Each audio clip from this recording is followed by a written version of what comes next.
Republican Congressman Jim Bridenstine going on the record. He told us that he was denied access to an immigration facility in his own state. But now we find out that a Democratic congressman, California's Juan Vargas, was allowed into the processing facility in his state.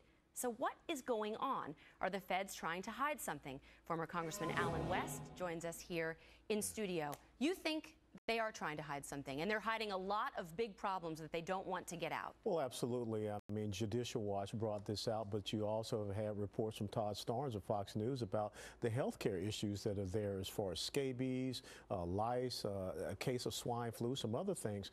But what is so troubling is that here you have a congressman that was a former naval aviator in his own state is not allowed to go into a military installation and see what is going on there. That's deplorable. It's despicable. And this was supposed to be the most transparent administration in the history of the United States. Well, and Congressman Bridenstine also said, look, I'm trying to prevent these kids from getting trafficked. This is my job. This is my district. Let me in. They won't do it. I also want to ask you about the story that we just played in Murrieta, California. You think this is a setup? A lot of people say that the administration is behind this. Well, when you look at all the trends that have occurred, going back to January, when we saw a website advertising for escorts for illegal immigrants and transportation means, when you had the Secretary of Education, Arne Duncan, and the Attorney General, Eric Holder, 2 months ago, come out and say that any, city or superintendent that tries to deny illegal immigrant children education, they're going to bring a lawsuit against them.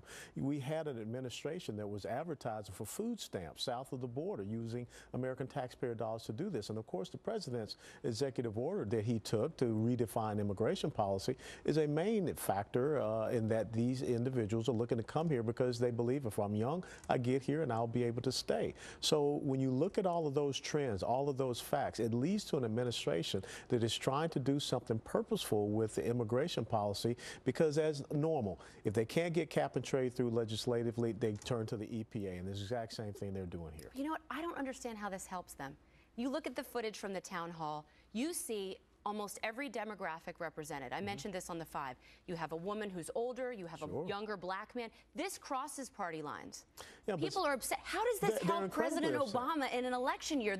I mean, we just have a Gallup poll come out this week saying a majority of Americans now saying, whoa, hold the brakes on immigration. But see, two things. You get the emotional side of it where don't you care for the children, but we're not talking about the MS-13 gang members. And then you get the other side where it's just a do-nothing Congress, and I'm forced to do this because they won't take up that Senate comprehensive immigration reform bill, which is, full of stuff that we don't understand. It's over 2,000 pages. So he thinks politically this is going to help him with that Hispanic vote and demonize the GOP and the Republicans. But you're right. When you look at the economic situation that we're in, you look at the situation as far as our employment, that jobs report is not the best jobs report out there. We're going to have a crash with the Dow Jones hitting 17,000 because we're just printing money.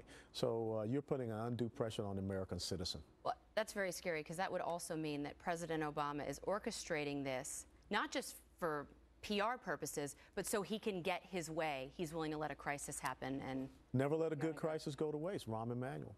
That is true. Scary stuff. Yeah. Congressman, thanks. Thank you. And a Republican